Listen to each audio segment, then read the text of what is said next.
ঘাটালে তৃণমূল নেতার দোকানে রাশি রাশি সরকারি ত্রিপল। তৃণমূল নেতার দোকান খুলতে বন্যা ত্রাণ সামগ্রীর হদিশ। তৃণমূলের পঞ্চায়েত সদস্যের সরকারি ত্রাণ চুরির অভিযোগ ছিল, আর তারপরই ঘাটালে তৃণমূল নেতার দোকানে রাশি রাশি সরকারি ত্রিপলের হদিশ। বেশ কিছু ত্রাণ ৯-৬ হয়েছে, তার চূড়ান্ত পাওয়া গেছে। গতকাল সকালে আমরা এসেছিলাম প্রায় 11টা নাগাদ।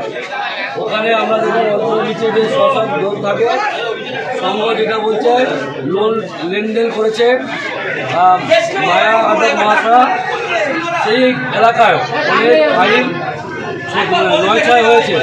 ফাইল ঠিক করে গোছানো ছিল না, আবার দ্বিতীয়বার ফোন না আসতে চলেছে। যাতে না আমাকে যাতে না দোষ পেতে, আমি সেই জন্য আইনে আপনি আমাদেরকে বললেননি কেন? প্রশাসনকে বললেননি কেন? আপনি থানার ওসিকে বলতে পারতেন। আমি প্রধানকে বলেছি, আপনাকে বলা দিয়ে সেদিন বলেছি। আমি হাত ধরে বলেছি, আমি প্রধানকে বলতে বলেছি। ফোনই তো হচ্ছে না তো, আমি তাকে বললাম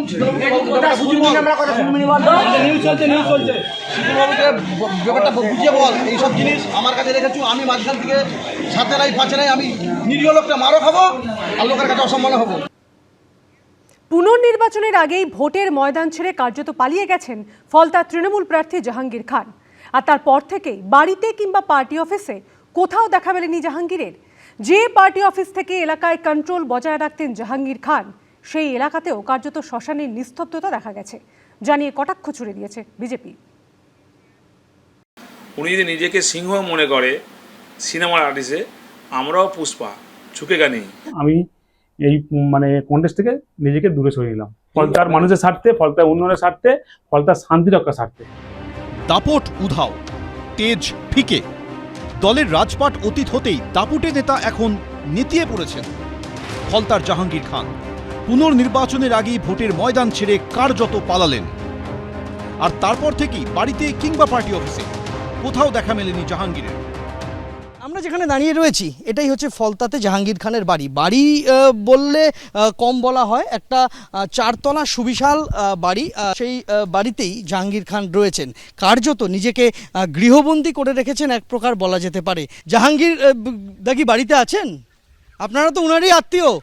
তিনি আবারও আত্মগোপন করেছেন। আমরা দেখতে পাচ্ছি যে জাহাঙ্গীর খান আর সামনে আসতে চান না, ভোট প্রক্রিয়া থেকে নিজেকে তিনি সরিয়ে নিয়েছেন। ফলতার বসতবাড়ি থেকে কিছুটা দূরেই জাহাঙ্গীর খানের পার্টি অফিস।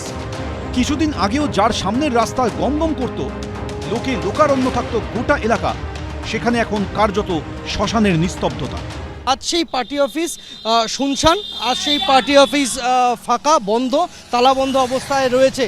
সামনের অংশ ভেঙে চুরে গিয়েছে। যে পার্টি অফিস একসময় স্থানীয় মানুষজনের, মূলত বিরোধী রাজনীতি যারা করতেন সেই সময়, তাদের কাছে একটা ত্রাসের জায়গা ছিল, একটা আতঙ্কের জায়গা ছিল।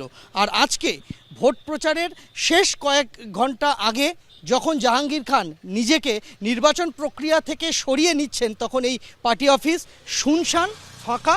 স্থানীয় বাসিন্দাদের একাংশের অভিযোগ, এই পার্টি অফিস থেকেই ফলতায় কন্ট্রোল বজায় রাখতেন স্বঘোষিত পুষ্পা।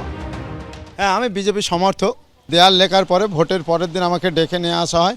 জাহাঙ্গীর এবং ওর ভাইরা ভাই সাইরুল দুজনে মিলে অসম্ভব মেরেছিল। এই শাটার খুলে ভিতরে ঢুকে মারা হয়েছিল। আমি তো হেঁটে যেতে পারিনি। 100 দিনের কাজের টাকা ঝেড়ে খাচ্ছে আমাদেরই গ্রামের একটা কুঁচো নেতা, তাকে আমি আপত্তি করেছিলাম। সেই অপরাধে আমার উপর চড়াও হয়, আমাকে 3 বছর বাড়িতে ফিরতে দেয়নি আমাকে। এবারে বিধানসভা ভোটের আগে পর্যবেক্ষক হিসেবে দক্ষিণ 24 পরগনায় এসেই কেন্দ্রীয় বাহিনীকে নিয়ে সোজা জাহাঙ্গীর খানের বাড়িতে চলে যান উত্তরপ্রদেশের দুদে আইপিএস অফিসার অজয় পাল শর্মা। आसपास के जितने भी लोग हैं अच्छी तरह से समझ लें कि अगर किसी ने बदमाशी करी तो उनका कायदे से इलाज किया जाएगा। फिर তখন অবধিও জাহাঙ্গীর খানের আশেপাশে কিছু অনুগামী ছিলেন, কিন্তু রাজ্যের পালা বদলের সঙ্গে সঙ্গে ফলতাতেও বদলেছে হাওয়া। ভয়ে ঝেড়ে ফেলে জাহাঙ্গীরের বিরুদ্ধে মুখ খুলতে শুরু করেছেন সাধারণ মানুষ। আর স্বঘোষিত পুষ্পারা ভোটের ময়দান ছেড়ে পালাচ্ছে। ভয়ে আজকে কেউ কোনো পুষ্পা কোথাও কাউকে দেখা যাচ্ছে না। ওপর থেকে পুষ্প বৃষ্টি পড়ছে আর পুষ্পারা সব ভেঙে যাচ্ছে। বৃহস্পতিবার ফলতায় পুনর্নির্বাচন। সূত্রে খবর, এই কেন্দ্রের সবকটা বুথে তৃণমূল এজেন্ট দিতে পারবে না বলেও শোনা যাচ্ছে। সন্দীপ সরকার, পার্থপ্রতিম ঘোষ, উজ্জ্বল মুখোপাধ্যায়, এবিপি আনন্দ। ঝুঁকেগা নেহি বলেও ঝুঁকলেন ফলতার স্বঘোষিত পুষ্পা। ভোটের মাত্র 48 ঘন্টা আগে নির্বাচন থেকে নিজেকে সরিয়ে নিলেন তৃণমূল প্রার্থী জাহাঙ্গীর খান। আর তার আগে এদিনই জাহাঙ্গীর খান এবং তৃণমূলের বিরুদ্ধে ক্ষোভ উগড়ে দিলেন ফলতাবাসী। কেউ বললেন এতদিন ভোটের সময় আঙুলে কালি লাগিয়ে চলে আসতে হতো, কেউ বললেন 10 বছর ভোটই দিতে দেয়নি। ভোট দিতে পারিনি আমরা এর আগে, শুধু হাতে কালি লাগিয়ে চলে আসতাম, ভোট দিতে পারিনি। দাঁড়িয়ে থাকবে, ভোট ডবল করে টিপে দিবে। 10 বছর ভোট দিতে দেয়নি। 10 বছর ধরে ভোট দেন না। 4 মে গোটা রাজ্যে ক্ষমতার পালাবদল হয়ে গেছে। এই আবহে ফলতায় পুনর্নির্বাচনের মাত্র 48 ঘন্টা আগে ভোটের ময়দান ছেড়ে পালালেন স্বঘোষিত পুষ্পা তৃণমূলের প্রার্থী জাহাঙ্গীর খান। অনেকে প্রশ্ন তুলছেন, হার নিশ্চিত বুঝেই কি অসহায় আত্মসমর্পণ করলেন জাহাঙ্গীর? কারণ এই এলাকায় তার রাশ ইতিমধ্যেই আলগা হয়ে গেছে। রাজ্যে পালাবদলের পর মানুষের ভয় কেটে গেছে। তৃণমূল জমানায় এসব এলাকায় ভোটের নামে কি হতো তা খোলাখুলি বলছেন এখানকার বাসিন্দারা। যদি তাদের মন মতো ভোট না হতো তাহলে পরবর্তী সময় রীতিমতন হুমকি নেমে আসতো সেই পরিবারগুলোর ওপরে। দাঁড়িয়ে থাকতো ভোট দেওয়ার সময় যে কাকে ভোটের বাটন প্রেস করছি, যদি বিজেপিকে দিতাম তাহলে বলতো যে দেখে নেবো বা খবর আছে তোমাদের। বিজেপি করে আমাদের ভোট দিত না, ঘরও ভেঙে দেওয়ার হুমকি দিয়েছে। এইবারে 2026-এ ঘর ভাঙার হুমকি দিয়েছে। ফলতা বিধানসভা কেন্দ্র অভিষেক বন্দ্যোপাধ্যায়ের লোকসভা কেন্দ্র ডায়মন্ড হারবারের আওতাধীন। 2024-এর লোকসভা নির্বাচনের বিধানসভা ভিত্তিক ফল অনুযায়ী শুধু ফলতাতেই 1,68,000-এরও বেশি ভোটের লিড ছিল তৃণমূলের। যদিও স্থানীয়দের দাবি এসব এলাকায় আদৌ ভোটই হতো না। থেকে ভোট নিত তৃণমূল বাহিনী। কেন, মানে কি বলতো? কি বলতে এখানেই ভোট দিতে হবে, এখানেই ভোট দিতে হবে। সদ্য সমাপ্ত 26-এর বিধানসভা নির্বাচনে গোটা রাজ্যে অবাধ ও শান্তিপূর্ণ ভোট হয়েছে, কিন্তু ফলতায় কোথাও ইভিএম এর গায়ে বিরোধী প্রার্থীর নাম কালো টেপ দিয়ে আটকানো হয়েছে, কোথাও অভিযোগ উঠেছে ইভিএম এ আতর লাগিয়ে দেওয়া। এরকম ভুরি ভুরি অভিযোগের সত্যতা পেয়ে নির্বাচন বাতিল করে দেয় কমিশন।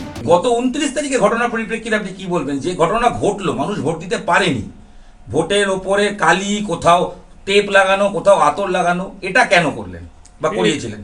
এটা আমি করিনি, আমি তো আমার অফিসে ছিলাম, কে করেছে আমি নিজেই জানি না। ফলতা বিধানসভার 285টি বুথেই পুনর্নির্বাচন হবে বৃহস্পতিবার। তার আগে মঙ্গলবার ভয় সরিয়ে রেখে রাস্তায় বেরিয়ে আসেন এখানকার বাসিন্দাদের বড় অংশ। আমাদেরই বাড়ির সামনে একটা ক্লাব আছে, সেই ক্লাবের ভেতরে ছেলেরা একটু বিজেপির সম্বন্ধে আলোচনা করে, কিন্তু পঞ্চায়েত থেকে লোক লাগিয়ে দিয়েছে যে ওরা কি আলোচনা করে বলতে হবে, বললে ওদের ধরে ধরে মারা হবে যদি এইবারে তৃণমূল জিতত। যে জাহাঙ্গীর এতদিন এলাকা শাসন করত, যার দাপটে এতদিন ফলতায় বাঘে গরুতে এক ঘাটে জল খেত, তার গলা এখন কার্যত সাফাইয়ের সুর। ফলতা জুড়ে আপনার বিরুদ্ধে ভুরি ভুরি অভিযোগ করছে, এটার বিষয়ে কি বলবেন? ভুরি ভুরি অভিযোগ করছে সাধারণ মানুষ। ঠিক আছে, মানুষ যদি সাধারণ মানুষ করে, তারা যেটা ভালো বুঝেন সেটা বলছেন। আমার এখানে কিছু বলার কিছু নেই। আমার ব্যক্তিগত মত, আমি ফলতার মানুষের সঙ্গে কোনোদিন খারাপ ব্যবহার করিনি। যারা বলছে তারা হয়তো আমার নিজেই চেনে না, আমাকে হয়তো জানে না। যুদ্ধের আগে যুদ্ধক্ষেত্র ছেড়ে পালিয়েছেন তৃণমূল প্রার্থী, তবে বৃহস্পতিবারের পুনর্নির্বাচনে ইভিএম এ তার নাম থাকবে। রবিবার ফলতায় পুনর্নির্বাচনের ফল প্রকাশ। সন্দীপ সরকার, উজ্জ্বল মুখোপাধ্যায়, এবিপি আনন্দ, দক্ষিণ 24 পরগনা। এবিপি আনন্দ, এগিয়ে থাকে, এগিয়ে রাখে।